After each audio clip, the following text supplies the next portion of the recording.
And welcome back to the Unwine, where we recap real immigrants going through real immigration. The good, the bad, the ugly, and the in-between. Hi, my name is Kelly Williams. I am the CEO and founder of UpRow, the Immigrant app, where we help immigrants to connect, network, and get resources that they need, all in a safe space, spending money where it is appreciated. And today we're going to be talking to a very special guest. Not so much of a guest. We're actually going to get the opportunity to talk to another member of the UpRow team, right? My other half, my right-hand woman, right? Her name is Nalini Lala, and she's our COO. She does the operations. So she does everything that has to do with operations for UpRow. That's the girl, right? We're going to bring her on. And the topic for today is migrating as a dog mom. So welcome to the stage, Nalini Lala. Hi, good afternoon, everybody. Wait for some introduction. Was it good? It was good. It was good. It was good. Give us some that. Give us some that. My heart's sweating, excited and nervous at the same time. Oh, Nalini. Good. I actually like the fact that you're nervous. That's interesting. Let's see. Usually, guys, she has a gut of steel. Sometimes I like, oh, good. Okay, let me do this. And the lady just like, cool, sailing by. Yeah, okay. I feel like part of your superpower is like you just like, okay, right, like, yeah, okay. like, oh my God. So please introduce yourself to everyone. Introduce yourself. So, some of you all know me already. I've already been on the Unwine sometime last year, around the same time. That was my first Unwine. And so I'm the CEO of UpRow. I handle all matters related to the dev team, service providers, payments, customer queries, any bugs that you experience, things like that, and just like try to work out the processes and things like that so we can work efficiently. I just see, I don't know if you follow these comments on Instagram, but people here fire. We get the dog emojis. Y'all drop your dog emojis. The dog in the house, right? And Karina saying you're the tallest member of the UpRow staff. For sure. Some of the UpRow staff. So, Nalini, is it a year already? Since it's almost a year since I've been in Edmonton, but yeah, just over a year coming into Canada. Oh my God. Okay, so let's talk about it. Let's recap because we don't have some people on here who have never really heard your stories. Let's give a brief recap of your immigration and settlement journey. Then we're going to get into it. What has happened over this past year with actually bringing your babies?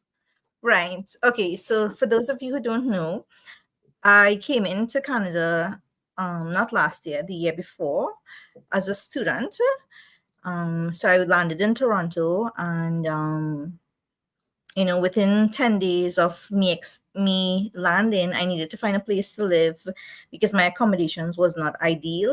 So I had so those situations kind of change up unexpectedly, and then I came in as a student, and then within that same year, within I think maybe 5 or 6 months, I got my invitation for PR, submitted all of my documents and things like that. So like, I think maybe within 10 months of me landing, I already had my PR card, I already got approved, and then that just put things in motion for me to bring my family across here. So you actually got PR before you finished school?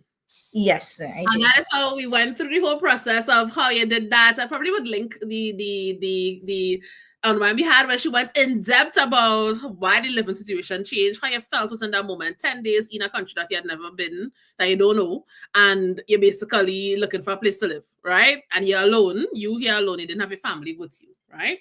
The last time we spoke to Nalini, though, you were a single girl. It was wild, yeah. Right? The last time we spoke to the lady, I was about to take it to a party. I don't want to touch your way, the lady. Coming home with me. Right? Remember that? Right.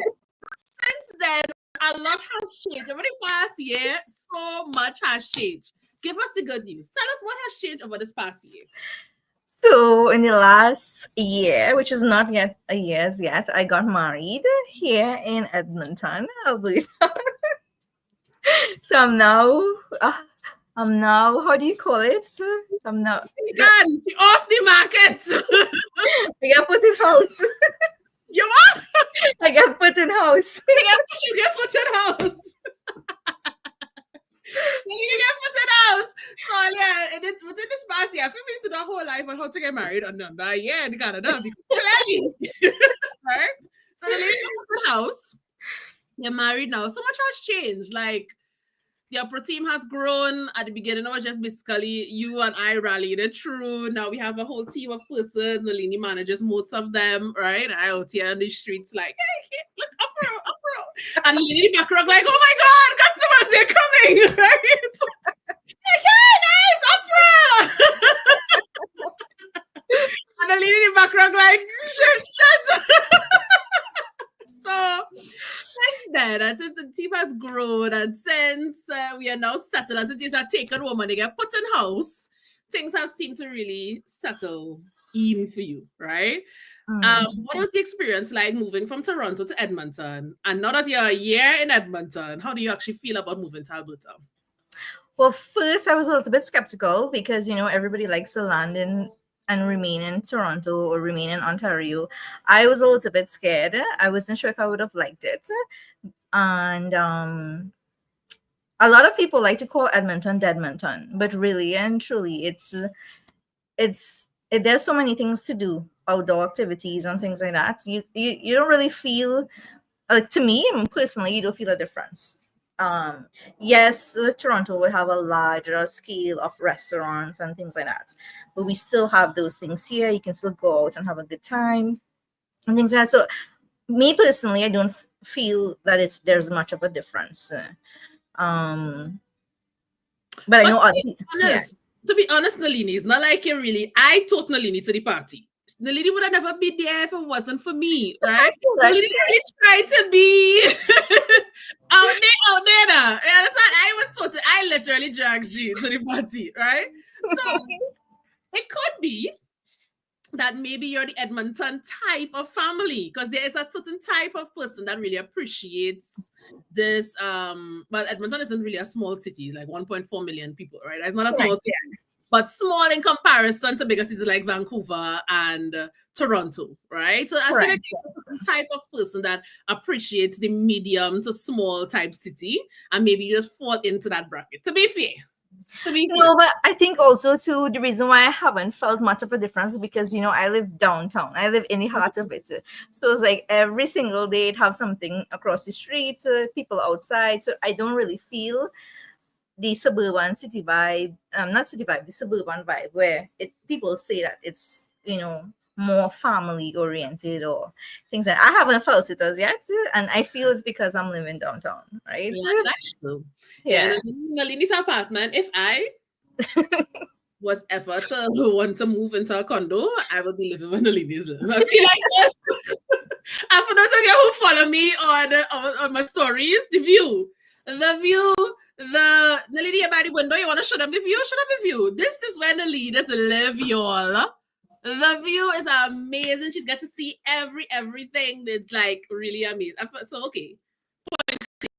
Point take. Actually, just last night, so like because I'm so high up as well, not just the view, but I'm so high up that I can see far out, and every single night it have something, a fire, an ambulance vehicle, fire service vehicle, and you see the lights like real far away, and I seen it. The ultimate corner house. The ultimate corner house. The ultimate corner house. Okay. So you're settled into Edmonton, right? Yeah. And we don't have to go too much into the thing earlier because Nalini had do a whole interview about she immigration and settlement, right? She went into detail about how she got PR in 5 months? 10 months. 10 months, right? How she got PR. Before she finished school, she got PR. She went into great detail, right?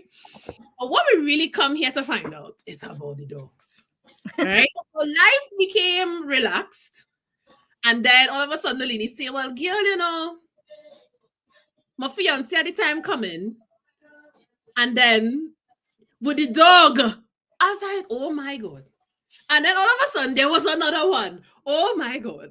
So what made you feel comfortable enough to first of all you reunite with your spouse, right? Hmm. And then also bring the babies as well. Well, first was that security of PR, right?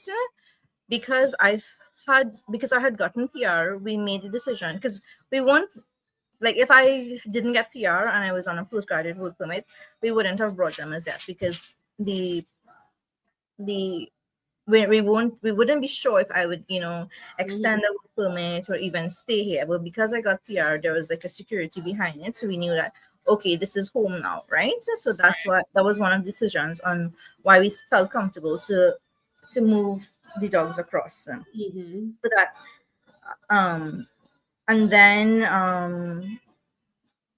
when we made a decision to move the dogs across, we had to figure out how to get them here because one, the initial plan, if I had stayed in Toronto, it would have been just one flight from Trinidad to Toronto, right? But now here I am. I moved to Edmonton, so that's two flights that they have to come across in, and it wasn't just about moving them to Edmonton because way before we even got the apartment, this, I had a long checklist of apartments in Edmonton. I went on Google Maps and zoom up and find all of the apartments, put them in an Excel spreadsheet, found out all of the parameters of what I needed and what my fiance would have needed at that point in time, and to ensure that they were accepting dogs and they had like different pet restrictions, whether because everybody's apartment, even though they might say they're pet friendly, sometimes they may just be pet friendly to small dogs. And I have big dogs because they're huskies, right?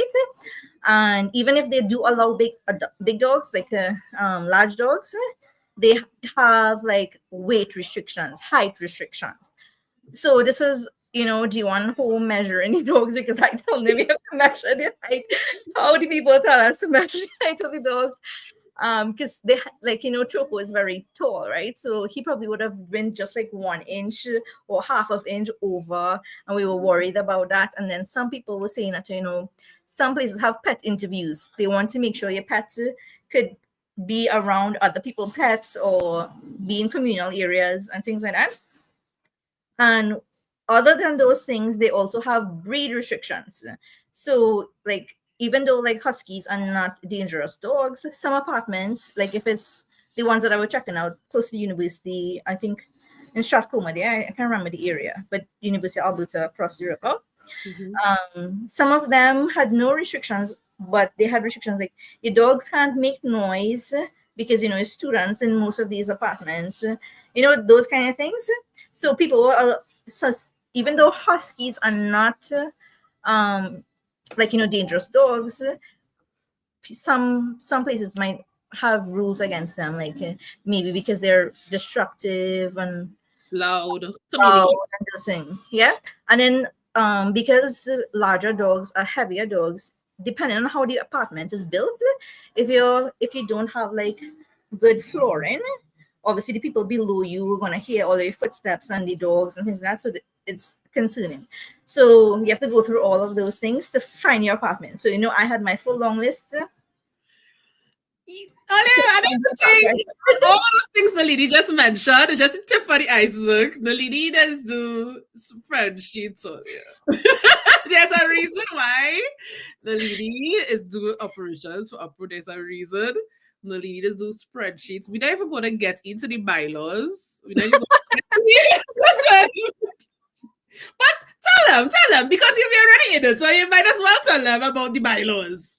Okay, so way before I even moved to Canada, before I was even a student, and I had plans of immigrating, and it was just an idea in my head. I used to be sitting down in my bed on my phone, going through Zillow and finding out which place is affordable to live and all of different things. And because of that, I came across bylaws where every city and province have laws on how many dogs you can have on a property.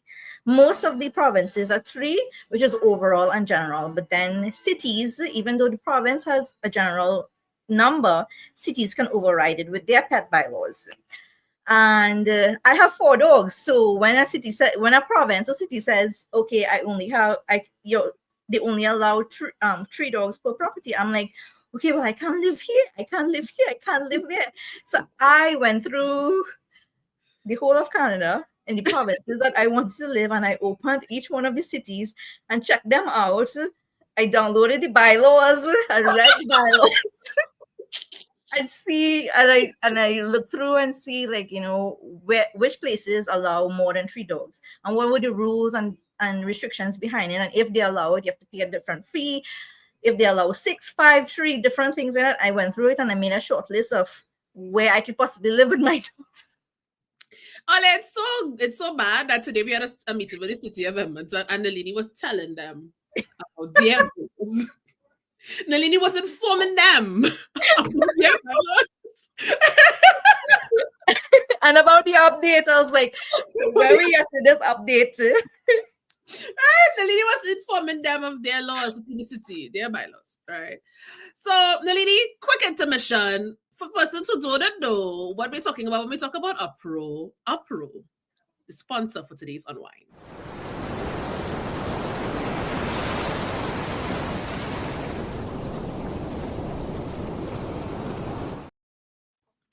So, my girl, all of this is all well and good, but for those of you, I wish I had a picture downloaded here of the dogs, of 4 of them, right? So there's 4 dogs. Yeah, they mentioned before you had 4 dogs. Yeah, and that was the intention, to bring across your 4 dogs.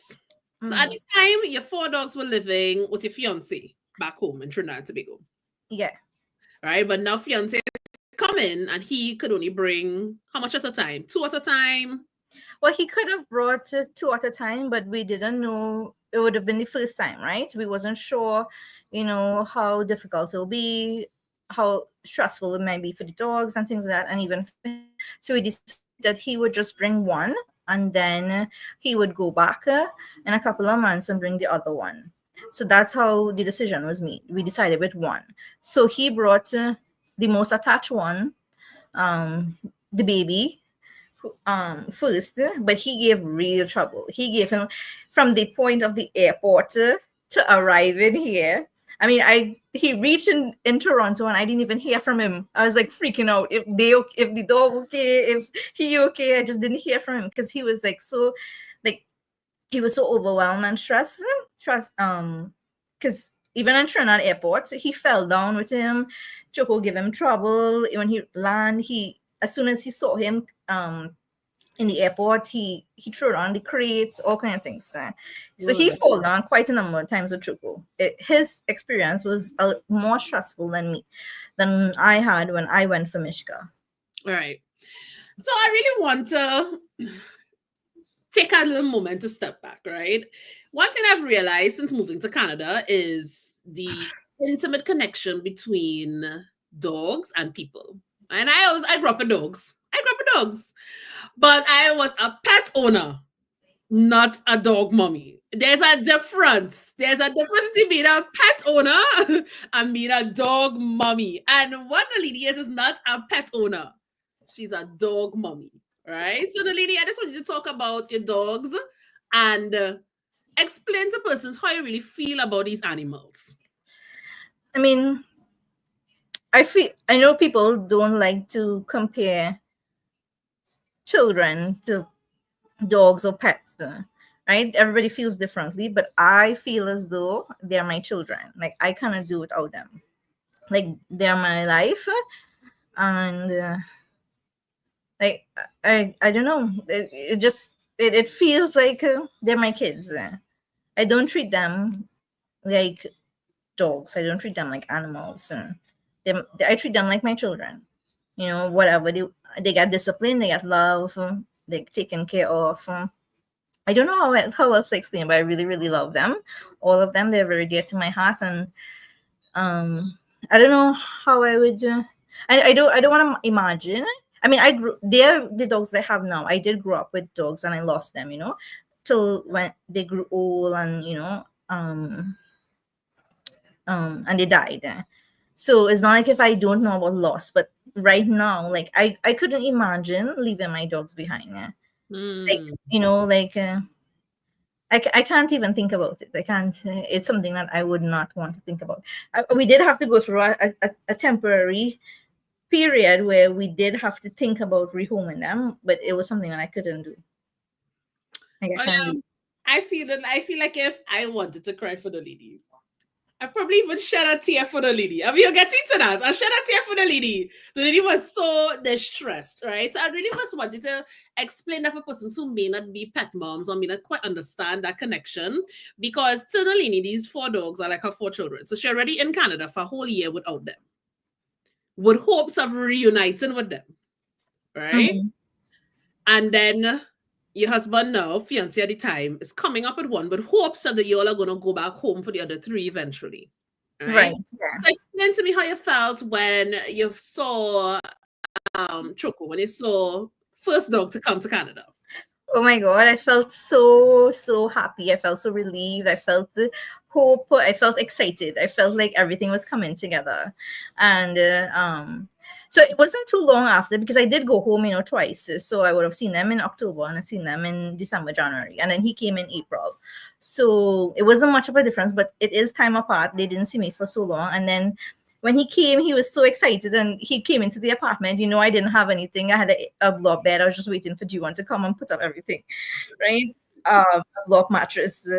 And when he came into the apartment, you wouldn't believe how excited he was. He was like, "Oh, this is where mommy was all the time." He was so excited, and I just felt like at peace, and I felt warm, and I was just so happy to have him at that point in time. I want to take a segue into the actual procedure. How were Yeah. you actually able to get the airline to agree to put a dog on the plane and bring it to Edmonton? What was the process like? So first of all, you have to do a little bit of research in terms of which airlines allow dogs, right? Or pets. Many airlines only allow dogs or pets in cabin, which is where are seated, if they're service dogs or they're small enough to fit under the seat, right? So for example, and then it's not all the airlines. From Trinidad and Tobago to Canada, Caribbean Airlines allows pet in cabin, but also as not as cargo, but as how do you call it? Carry on. Not carry on, but like luggage. They go Okay. to the front of the plane. Oh, you mean So okay? I understand. Yeah. yeah. And I think in the front of the plane, they have space for, I think, like two. I'm not too sure. I don't know any technicalities behind it. But you have to book in advance as well with the airline to ensure that you secure that space. So cargo means they go to, like, how big animals travel, like for the zoo and stuff, like giraffes and horses and things. They put them in cargo, which is a cargo plane. They didn't come in a cargo plane. They came in a passenger plane, which is the same flight I was on, just they weren't in cabin. They were in the area under the at the front of the plane. One of the pilots, actually, when I was traveling, I had a very nice experience. They upgraded my seats and things like that. Yeah. When I was traveling with Mishka. Anybody who work in Caribbean Airlines in here, tag them, tell them they need to sponsor the Unwine. We get a free advertising, Caribbean Airlines. Yeah, and everybody, actually, so I'm not too sure that particular flight, when I was flying with Mishka, it had like flight attendants and also pilots on the flight, Caribbean Airlines pilots and flight attendants. I think they were going somewhere or something, but so they were on the flight, and they were really excited and treated Mishka really, really well. She was in the airport, inside the airport with me, up until the point that they had to take her, which was like maybe half an hour, 45 minutes before the flight actually lands off. When G1 was going through it with Choco, he had to stand outside the airport with Choco. Choco Oh, wasn't allowed inside. So I guess they treat people differently. mm-hmm. So I, I'm at that point in time, it wouldn't have been Caribbean Airlines treating them differently. It would have been, they would have said that, it's airport rules. The dog can't remain inside. They have to be outside up until the point they would take them, and they don't take them early, so because they don't want them inside of the crate for too long, right? So they kind of load them in last, so they don't go through too much stress and things like that. um But yeah, I got upgraded, and the pilot, I was not sitting next to a pilot, but he came and he chatted with me and whatnot, and he explained to me that don't worry, whatever I am feeling here, the temperature and the noise and everything else is the same thing she's going through. She's at the front. And he actually pointed to me because I was up kind of close up in front. I was in one of those plus seats, not first class, but plus seats, and he pointed to where she's located, and he's like, whatever temperature I have and whatever noise I'm hearing is the same thing as she's hearing. You had So no wondering when this pilot was talking to you so nice and giving you all these instructions. Just asking for a friend. Because I just treat you real nice. I get treated real nice because from the point of when I came in with Mishka, so many people came up to help me. Like, so I was in the airport with my mom, my dad, my brother, my aunt, and her boyfriend and stuff like that. And they didn't even take her. They only took her to weigh her inside of the crate. And then she was just outside there playing with everybody, people coming up and touching her and things like that. And then the guy, I had an extra bag, by the way. I had an extra how you call it, in-flight bag, carry-on bag. And look, Mishka, he bringing Mishka here for me.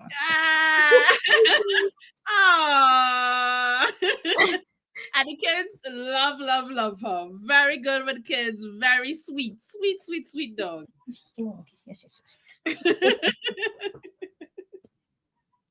Yeah, so she was the star at the airport when I was traveling with her, and she is the one who got me upgraded. Everybody wanted to play with her. Okay, enough kisses, mama.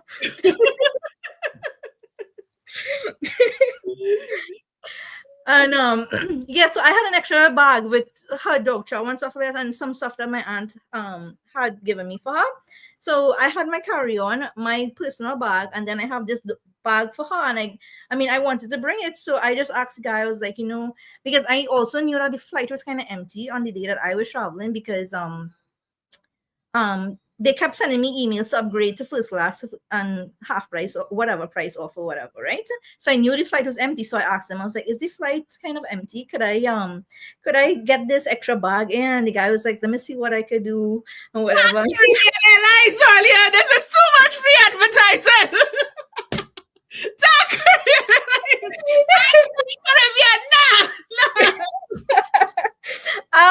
And then when he upgraded me to the seats, because the flight was empty, not just my row was empty, but the row on the other side was empty.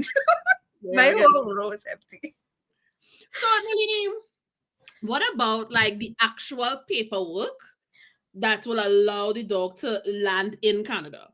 So this you told us about how to get the dog on the flight, like how to actually book the flights, right?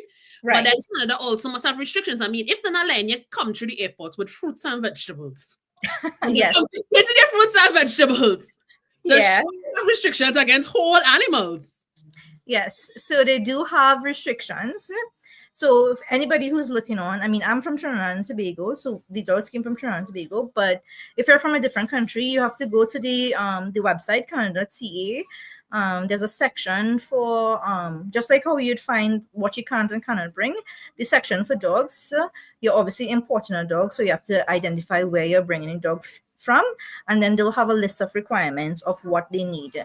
Most countries that are rabies free doesn't have much restrictions. If you do have rabies in your country, they'll require certain things, and then some countries require more stuff. So for example, in Trinidad and Tobago, all they needed was a rabies vaccination. So we had to get that at least a month before travel. Right.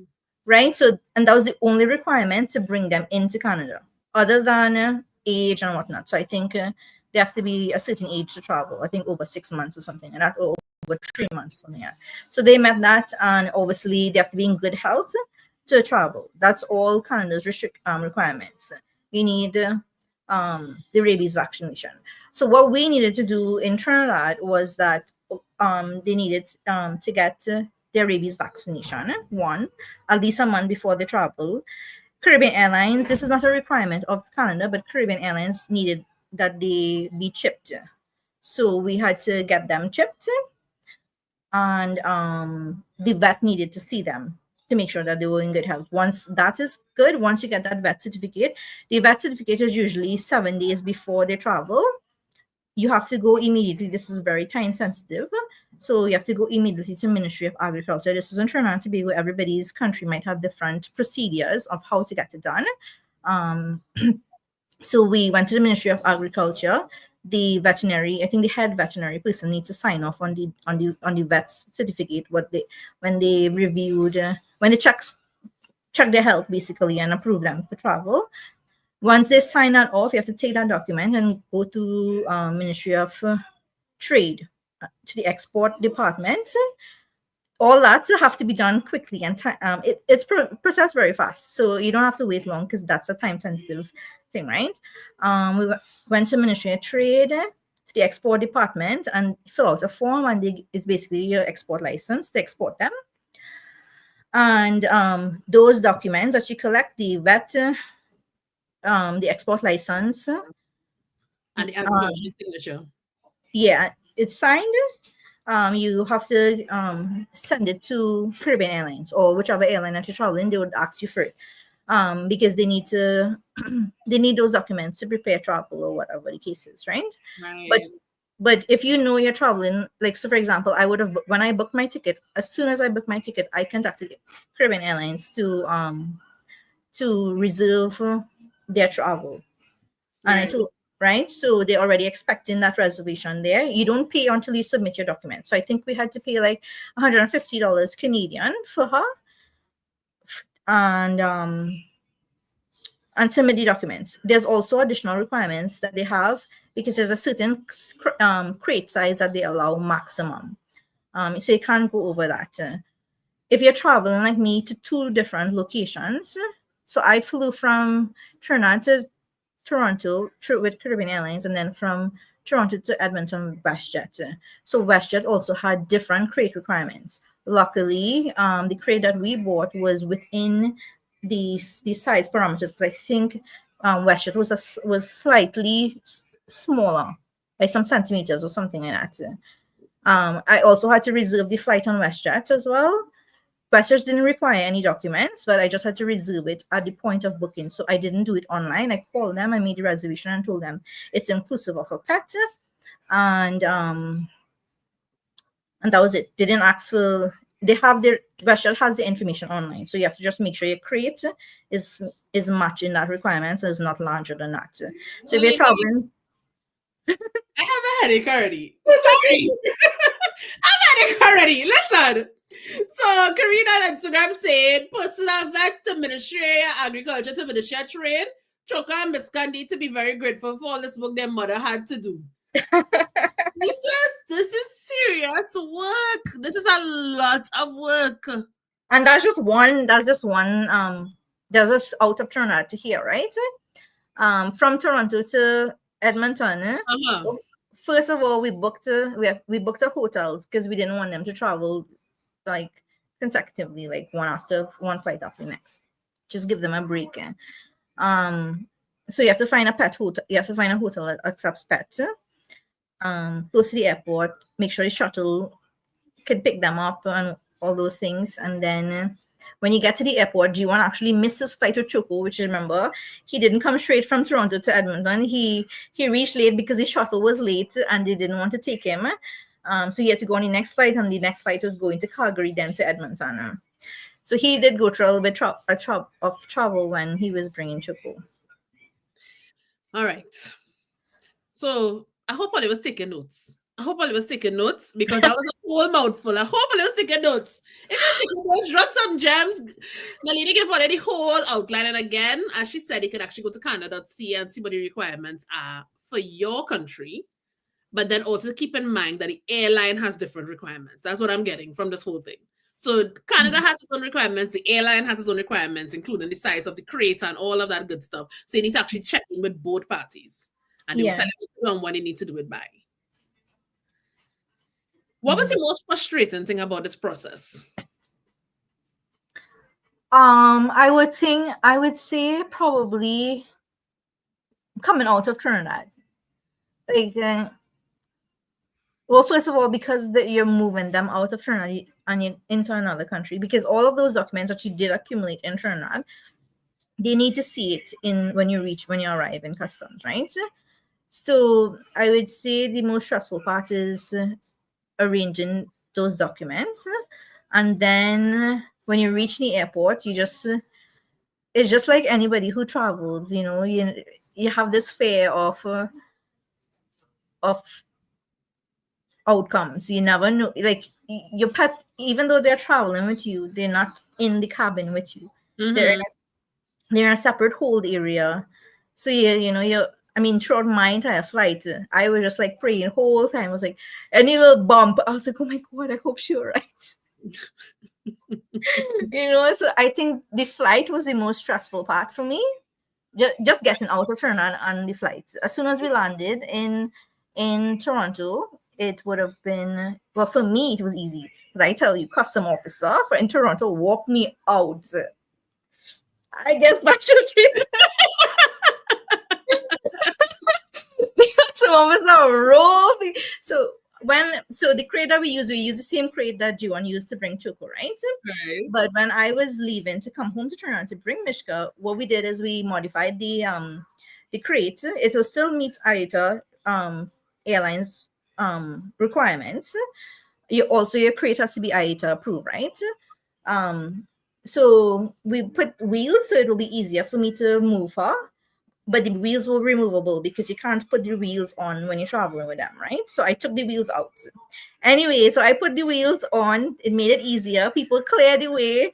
Had a long customs line. People cleared the way. I went through customs on this side. When I met with the custom officer, he was a little bit not in a good mood or whatever. But the minute he see Mishka, I tell you, Mishka.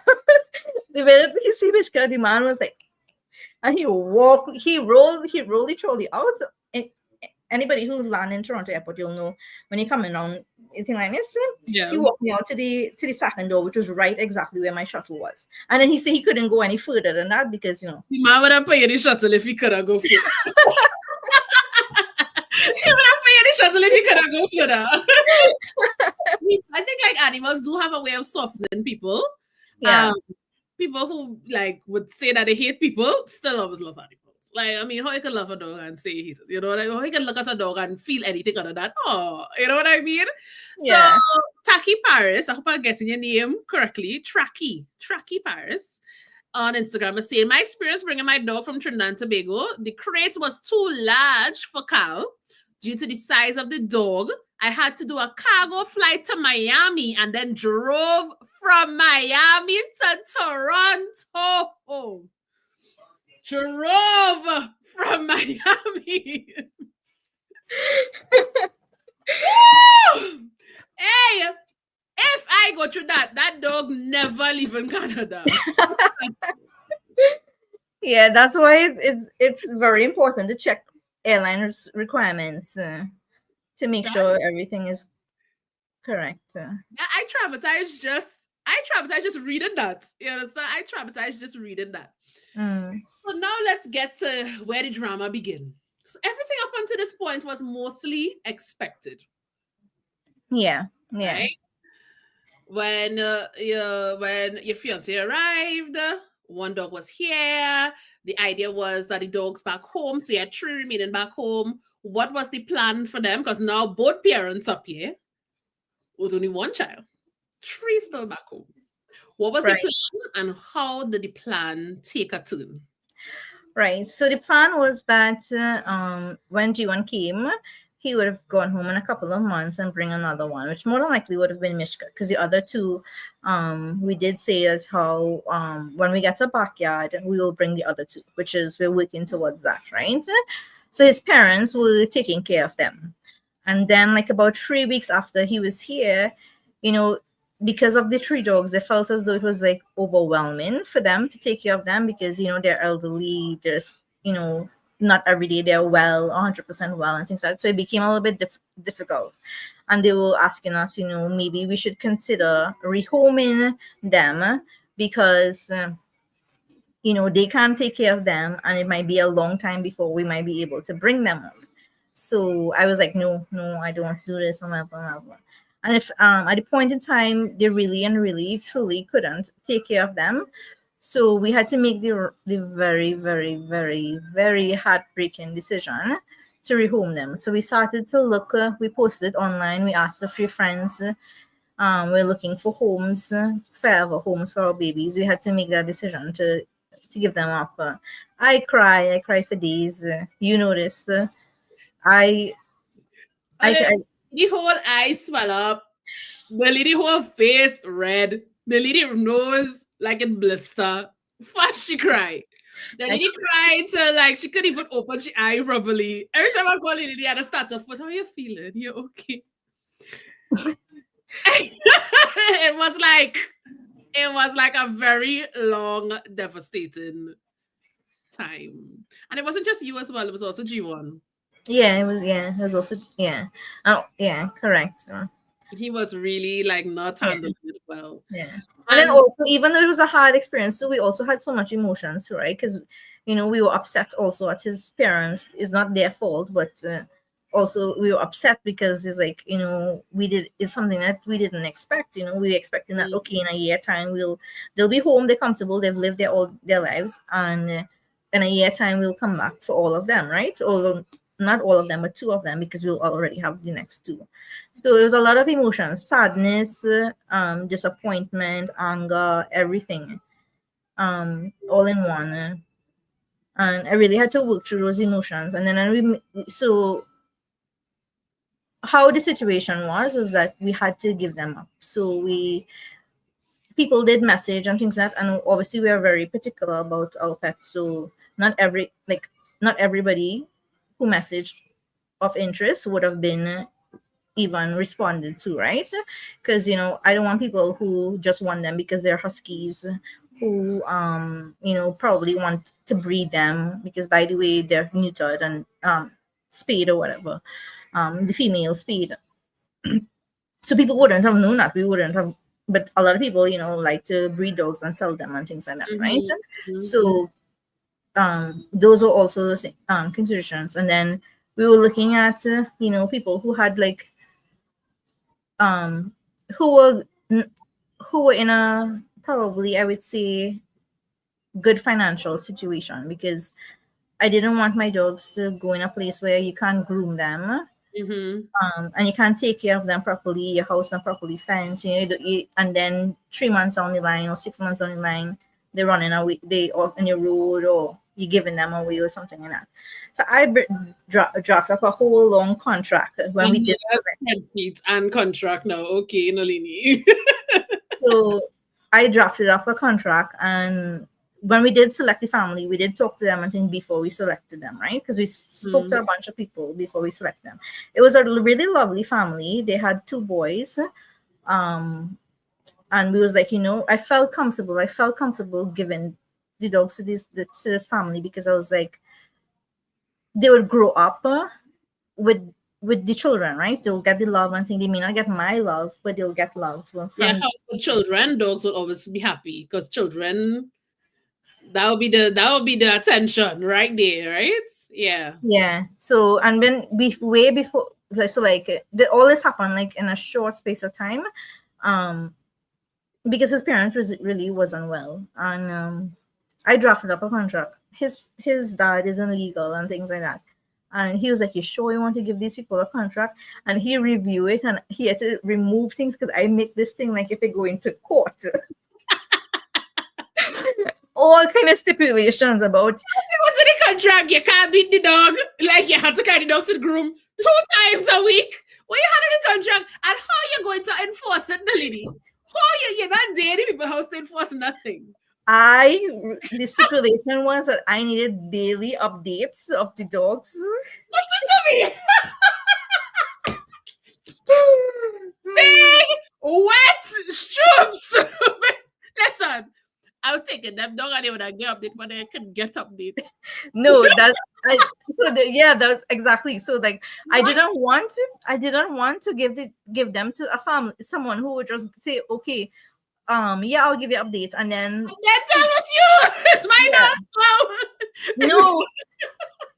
So in the contract, I did say this, how if you cannot take care of the dogs and whatever, I will take them back. Right. Yes. So in other words, give me first preference. If you can't, if for any reason anything go wrong and they can't take care of them, give them back to me. Yeah. That makes sense. Yes. Yeah. And the family who we had selected. They were really understanding, even though, like, G1's dad was like apprehensive about making the people sign a contract, because not everybody will want to sign a contract, whatever. The people, when they did come for I was watching in the camera. I put on the camera and I was watching the people come in. I was watching what they did, how they reacted to the dogs, how the kids reacted, and things like that. Um, so they came and they picked up the dogs. And so it's Kai, Mira, and Draco, who's still home, and they went with the family just so. This is me watching the camera, like, oh, they'll go with strangers just so. And but they did sign the contract and things like that, and they went home with the family, and the family did, all they did give us updates, like, all the time. The wife would give us updates. She'll send videos and pictures, and they inside the house, they're feeling nice, they're playing with the kids and things like that. The first couple of days they weren't eating, so she did spoil them up a little bit and give them, like, wet food and human food and things like that, because they weren't eating, and is understandable, because so we had to give these two away. So Mishka was actually still home, and Mishka, I was in the camera and I was watching when these two left, and Mishka, you could swear, like, she couldn't breathe. She was like this. She couldn't breathe, and because she felt, I mean, the same way I feel lost, she would be like, what's happening? Where are they going? Then daddy going with and then Choco going, and then these two going, and where am I? Yeah. From a family, there's a big family to now be alone, basically. Yeah. So what I did is I called my dad and I called my aunt, and they came and they picked up Mishka, and she ate, but she didn't eat for like about 2 weeks. But then she got happy when she was by my aunt. She had the whole yard, because she have a yard, but it's like when they were home by G1, they were more in the backyard. But by my aunt, she had like a full yard, and she was like inside and things like that. When we left, they're inside dogs, but when we left, they would have been outside because the apartment would have been closed and things like that. So when Mishka started to breathe like that, when they were leaving, I was like, I called my dad and I was like, you have to go and pick up Mishka now. You have to go and pick up Mishka now. And they picked up, and then she was sad and things like that, but she adjusted. And then, I went home for her like in about a month and a half or something like that. And then, when I tell you, this caused everybody stress. It caused me stress.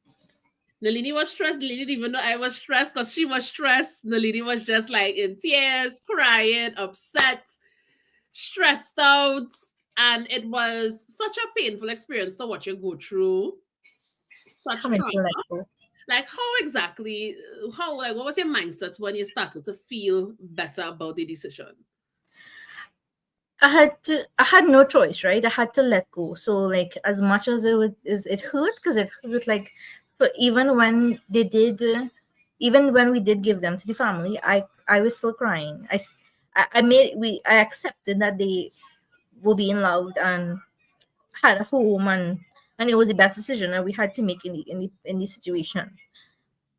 And how I gradually felt better was that, the girl would have sent pictures and videos and stuff and kept me updated, but it still did hurt. And I had to mentally tell myself that they're in a good home and they'll get the love that they need, and they'll grow up with the family. That's what I had to tell myself to make it true. You're making me cry. I didn't tell her something. We went through. I didn't even know dogs. Why I cried over the lady dogs? I don't even know. Because this is like tears for weeks and weeks and weeks. Oh Lord, oh Lord, oh Lord. Ooh. Yeah. So yeah. And then there were two.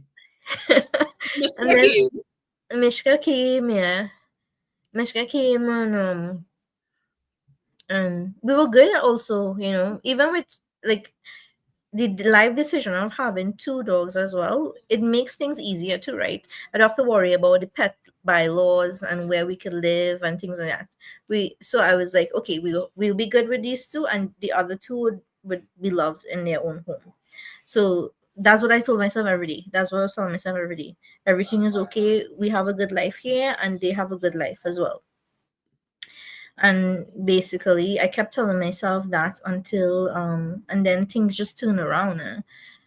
I wouldn't say 100% better, but um and it's not a good situation for the people, but it's a good situation for me in a sense. I mean, I don't want to tell the people business, but what happened is that unfortunately, because these people really love the dogs, or they really love them. They used to carry them in the river and outings and things like that, and they had them for like about a month, a month and a half.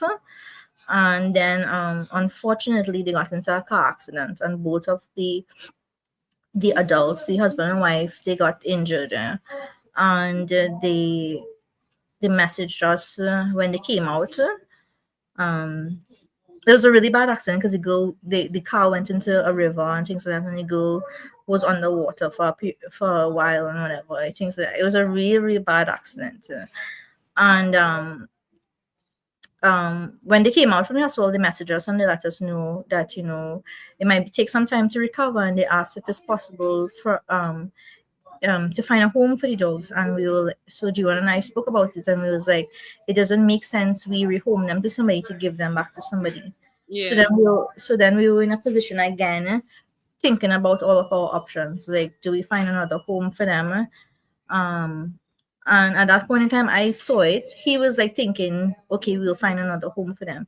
And this is me thinking, I felt like I had a breath of fresh air. I was like, oh my god, I have my babies back. That's all I was thinking. I have my babies back. I have my babies back. And I was like, okay, just ask the parents, because they were a little bit better now. I asked them if they could hold on, because I asked the couple. I was like, how long do you need to recover? And they said, a couple of weeks to maybe a month or so. So I was like, ask his parents, if they're doing better, if they can keep dogs for a little while until the people recover. So they came back home.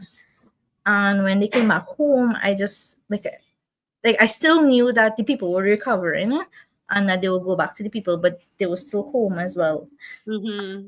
Um, um, the situation happened where the couple ended up, not being together anymore, and they had differences and whatnot. And so they didn't go back to them. And well, they did go back to them because the husband did come and pick up the dogs. But I didn't like that situation, the fact that they were separated and things like that, because we purposely gave them to a family With children, with with a children and things like that. two adults who could take care of them and children. Correct, and a loving family and things like that. So I didn't really like that situation and things like that. So even though the husband had come for them, I asked for him to drop them back. Because when he did get better, they did come and pick them up, and I asked for him to bring them back. And right now they're with my aunt. They're living by my aunt where Mishka was. Thankful for my aunt. Shout out to my aunt if anybody's listening. She has a book. Support her. Promoted. Okay. Now it makes sense. I was like, did the lady write a book in another life? What is this book? I'm listening to timeline. Makes sense. Okay. Yeah, just help promote my aunt there, because she's she's taking care. So they're with my aunt right now, and we're just like hopeful that we can get a house in this year. Or even if we don't buy a house, we have a rental with a backyard, so that we can bring them. Right, that's the goal for this year. Everybody pray for me. But they're right now they're back home.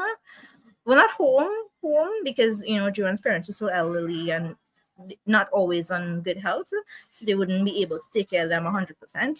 So right now my aunt is taking care of them. Yeah.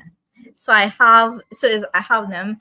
Like, I have them back, and I told Juan, I'm not going through this again. I'm not giving them up. I will find a way to get my house as soon as possible, get a backyard as soon as possible. I'm not giving them up. I'm not going through that again. I'm not rehoming them. Well, Nalini on a mission. Nalini on a mission to even change bylaws. Nalini on a mission. Nalini. I don't even really understand how laser focused this woman could be when she wants something. Edmonton bylaws beware. Nalini coming for you. Right? I emailed them a good couple of times. I gave them a response when they were evaluating it twice.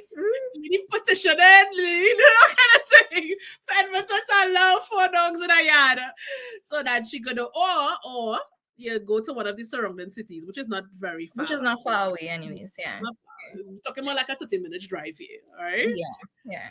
So, in totality, and I know you have an appointment like just now. What's your timer? You have I'm watching the time, yeah. Right, you have an appointment. So, in total, after it all, it was the twists and turns for me. It was the, oh my God, the world is ending to, okay. It better. Good, because it's not like a good situation where you get them back, but it's like, Nalini inside, like, is this a sign? Is this a sign? I think it's a sign for me to get my babies back, right? In totality, what lesson you think you learned from this entire experience of having to give them up and then getting them back by a twist of fate? I think I learned that sometimes you have to accept things as they are and go with the flow.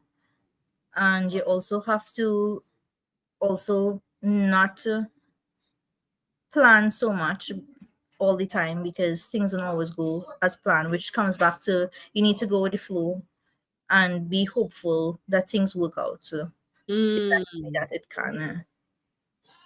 Yeah. So sometimes spreadsheets don't quite pan out. Yeah, you can plan as much as you want. It's good to be prepared, right? Because I mean, the girl who went through the situation where she had to drive from Miami to Toronto, I mean, there's a lot of driving, there's a lot of hours driving. So the planning does work, but it doesn't always go to as expectations. Situations. Even by my aunt, it's not 100% secure. They escaped like twice. We had to secure the place and things like that, right? Help secure it a little bit. So we're just trying the best we can to get them here as fast as we can. And guys, with that, drop some heart emojis for Nalini in the comment section. We are hoping that we could one day post a picture of you with your 4 dogs in Edmonton, in your house, with your backyard. And I think that would really signal the end or the conclusion of one story and the beginning of another. Where you are fully reunited. Yeah. And I mean, if anybody has questions about moving with their dogs and things like that, and need assistance, you can always reach out to us at UpRow. We'll assist as best as we can. Yeah, there's a client who's moving to Toronto, and she had questions, and Nalini was on it all. Nalini was like, dog? There's a dog over here? Okay, good.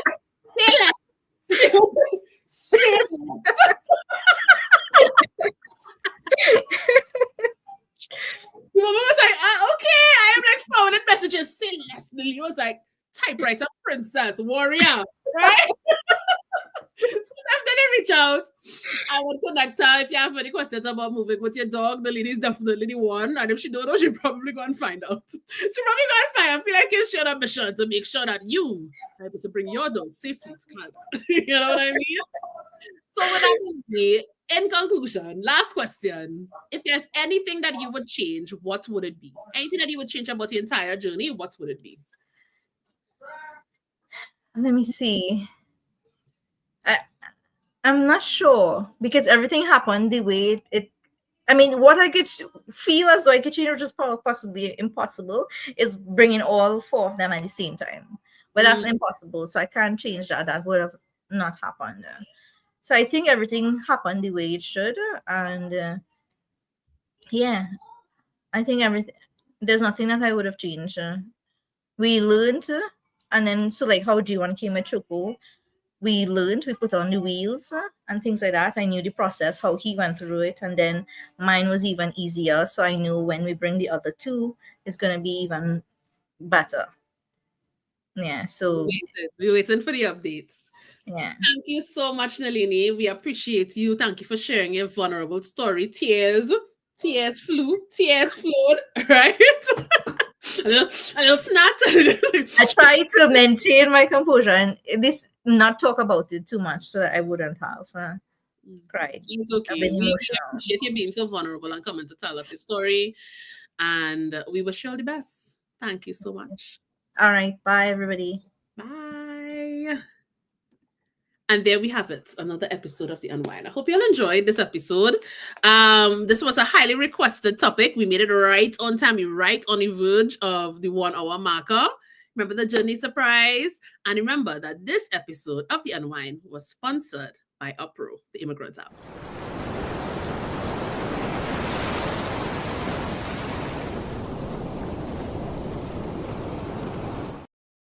Bye, guys.